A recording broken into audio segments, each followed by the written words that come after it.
Hi hello ನಮಸ್ಕಾರ ಎಲ್ಲರಿಗೂ ಪರೀಕ್ಷೆ ಯೂಟ್ಯೂಬ್ ಚಾನಲ್ಗೆ ತಮಗೆಲ್ಲ ಆತ್ಮೀಯವಾದ ಸ್ವಾಗತ. ನಾನು ನಿಮ್ಮ ಗಣಿತ ಶಿಕ್ಷಕ ಕಾರ್ತಿಕ್. ಇವತ್ತಿನ ವಿಡಿಯೋ ಸೀರೀಸಲ್ಲಿ ನಾವು ನಿಮ್ಗೆ ಏನು ತಂದಿದ್ದೀವಿ ಅಂದರೆ, ಇವಾಗ ತಾನೇ ನಾವು ಮುಗಿಸಿರುವಂಥ ಪಾಠ ವೃತ್ತಗಳ ಸಮರಿ ವಿಡಿಯೋ, ಸಾರಾಂಶ ವಿಡಿಯೋ. ಓಕೆ, ಸೊ ವೃತ್ತಗಳ ಪಾಠದಲ್ಲಿ ನಾವು ನೋಡಿರುವಂಥ ಪ್ರಮುಖವಾದ ಕಾನ್ಸೆಪ್ಟ್ಸ್, ಸಿದ್ಧಾಂತಗಳು, ಫಾರ್ಮುಲಾಗಳು ಎಲ್ಲನೂ ಒಂದು ಚಿಕ್ಕ ಸಮರಿ ವಿಡಿಯೋದಲ್ಲಿ ಬೇಗನೆ ರಿವೈಸ್ ಮಾಡಬೇಡ.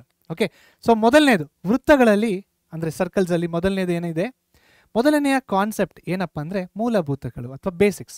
ಇದ್ರ ಕೆಳಗಡೆ ಏನೆಲ್ಲ ಬರ್ತಾ ಇದ್ದಾವೆ? ಮೊದಲನೇದು ವಿಸ್ತೀರ್ಣ ಅಂದರೆ area of a circle πr².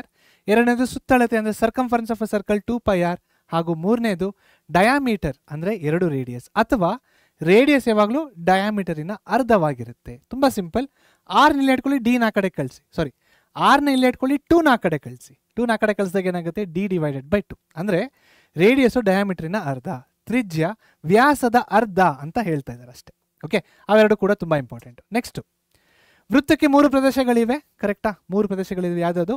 ಆಂತರಿಕ, ಬಾಹ್ಯ ಮತ್ತು ವೃತ್ತದ ಮೇಲೆ ಅಂದರೆ exterior of the circle, interior of the circle and on the circle. ಇದು 3 ಪ್ರದೇಶಗಳು ವೃತ್ತದಲ್ಲಿ.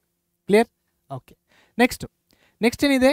ಸೀಕೆಂಟ್ ಹಾಗೂ ಟ್ಯಾಂಜೆಂಟ್, ಛೇದಕ ಹಾಗೂ ಸ್ಪರ್ಶಕ ಅಲ್ವಾ? ಸೊ ಛೇದಕ ಅಂದರೆ ಏನು? ಒಂದು ವೃತ್ತದಕ್ಕೆ ಒಂದು ಸರಳ ರೇಖೆನ ಎಳೆದಾಗ ಏನಾಗುತ್ತೆ?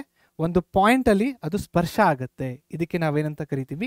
ಟ್ಯಾಂಜೆಂಟ್ ಅಂತ ಕರಿತೀವಿ. ಅದೇ ರೀತಿಯಲ್ಲಿ ಇನ್ನೊಂದು ವೃತ್ತನ ತಗೊಳ್ಳೋಣ. ಇಲ್ಲೂ ಕೂಡ ಒಂದು ಸರಳ ರೇಖೆನ ಎಳೆಯೋಣ. ಇಲ್ಲಿ 2 ಪಾಯಿಂಟಲ್ಲಿ ಛೇದಿಸುತ್ತೆ ಈ ಸರಳ ರೇಖೆ. 2 ಪಾಯಿಂಟಲ್ಲಿ ಛೇದಿಸಿದಾಗ ಇದಕ್ಕೆ ನಾವೇನಂತ ಕರಿತೀವಿ? ಸೀಕೆಂಟ್ ಅಥವಾ ಛೇದಕ ಅಂತ ಕರಿತೀವಿ. ಕ್ಲಿಯರ್? ಓಕೆ, ನೆಕ್ಸ್ಟ್ ಥಿಯರಮ್ 10.1 ಕೂಡ ನೋಡಿದ್ದೀವಿ ನಾವು. Very important theorem. ಈ ಥಿಯರಮ್ ಏನು ಹೇಳ್ತಾ ಇದೆ ನಮಗೆ? ವೃತ್ತದ ಮೇಲಿನ ಯಾವುದೇ ಬಿಂದುವಿನಲ್ಲಿ ಎಳೆದ ಸ್ಪರ್ಶಕವು ಸ್ಪರ್ಶ ಬಿಂದುವಿನಲ್ಲಿ ಎಳೆದ ತ್ರಿಜ್ಯಕ್ಕೆ ಲಂಬವಾಗಿರುತ್ತದೆ. The tangent at any point of a circle is perpendicular to the radius of the point of contact. ಈ ಥಿಯರಮ್ನ ನಾವು ತುಂಬ ಡೀಟೇಲ್ ಆಗಿ ನೋಡಿದ್ದೀವಿ. ಯಾವ ರೀತಿ ಪ್ರೂವ್ ಮಾಡ್ಬೇಕಂತ ಕೂಡ ಹೇಳ್ಕೊಟ್ಟಿದ್ದೀನಿ. ಓಕೆ, ಸ್ಟೆಪ್ಸ್ನ ಫಾಲೋ ಮಾಡಿ. ಮೊದಲನೇ ಪಾಯಿಂಟ್ ಹೇಳಿಕೆ, ಎರಡನೇ ಪಾಯಿಂಟ್ ಫಿಗರ್, ಮೂರನೇ ಪಾಯಿಂಟ್ ನಿರ್ಮಾಣ ಅಥವಾ ಕನ್ಸ್ಟ್ರಕ್ಷನ್ಸ್, ನಾಲ್ಕನೇ ಪಾಯಿಂಟ್ ಏನನ್ನು ಸಾಧಿಸಬೇಕು, ಐದನೇ ಪಾಯಿಂಟ್ ಪುರಾವೆ. ಸೊ 5 ಪಾಯಿಂಟ್ನ ಫಾಲೋ ಮಾಡ್ಕೊತಾ ನೀವೇನು ಮಾಡ್ಬೋದು? ಈ ಥಿಯರಮ್ನ ಆರಾಮಾಗಿ ಪ್ರೂವ್ ಮಾಡ್ಬೋದು ಅಲ್ವಾ? ರೈಟ್. ನೆಕ್ಸ್ಟ್ ಇನ್ಯಾವ ಥಿಯರಮ್ ಇದೆ? ಥಿಯರಮ್ 10.2. ಸೊ ಈ ಥಿಯರಮ್ 10.2 ಏನು ಹೇಳ್ತಾ ಇದೆ?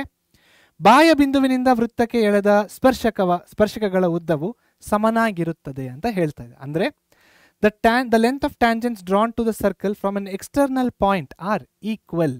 ಸೊ ಈ ಥಿಯರಮ್ ಪ್ರೂಫ್ ಕೂಡ ನೋಡಿದ್ದೀವಿ. Same points. ಮೊದಲನೇ ಪಾಯಿಂಟ್ ಹೇಳಿಕೆ, ಎರಡನೇ ಪಾಯಿಂಟ್ ಫಿಗರ್, ಮೂರನೇ ಪಾಯಿಂಟ್ ನಿರ್ಮಾಣ ಅಥವಾ ಕನ್ಸ್ಟ್ರಕ್ಷನ್ಸ್, ನಾಲ್ಕನೇ ಪಾಯಿಂಟ್ ಏನು ಸಾಧಿಸಬೇಕು ಅಂತ, ಐದನೇ ಪಾಯಿಂಟ್ ಪುರಾವೆ ಅಥವಾ ಪ್ರೂಫ್. ರೈಟ್. ಸೊ ಬೇಸಿಕ್ಸ್ ಆಯಿತು. ಥಿಯರಮ್ 10.1, ಥಿಯರಮ್ 10.2 ಸೀಕೆಂಟ್ ಟ್ಯಾಂಜೆಂಟ್ ಅಂದರೆ ಛೇದಕ ಸ್ಪರ್ಶಕ ಅಂತ ನಾವು ನೋಡಿದ್ದೀವಿ. ಕೊನೆಯದಾಗಿ ಏನಿದೆ ನಮಗೆ? ಕೊನೆಯದಾಗಿ parts of a circle. Correct. ಇದಕ್ಕೆ ಕಾರ್ಡ್ ಅಂತಾರೆ, ರೇಡಿಯಸ್ ಅಥವಾ ತ್ರಿಜ್ಯ, ವ್ಯಾಸ ಅಥವಾ ಡಯಾಮೀಟರ್, ಛೇದಕ ಅಥವಾ ಸೀಕೆಂಟ್, ಟ್ಯಾಂಜೆಂಟ್ ಅಥವಾ ಸ್ಪರ್ಶಕ, ಹಾಗೆ ಇದು ಲಂಬಕ ಅಥವಾ ನಾರ್ಮಲ್ ಅಂತ ಕರಿತೀವಿ. ರೈಟ್.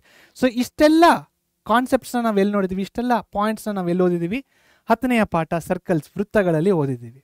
ಸೊ ಇದೊಂದು ಚಿಕ್ಕ ಸಮರಿ ವಿಡಿಯೋ. ಅಷ್ಟು ಪಾಠದಲ್ಲಿ, ಅಷ್ಟು ದೊಡ್ಡ ವಿಡಿಯೋದಲ್ಲಿ ನಾವು ಏನು ಕವರ್ ಮಾಡಿದ್ದೀವೋ ಅದನ್ನು ಆದಷ್ಟು ಒಂದು ಸ್ಲೈಡಲ್ಲಿ ಫಿಟ್ ಮಾಡೋಕ್ಕೆ ನೋಡಿದ್ದೀವಿ.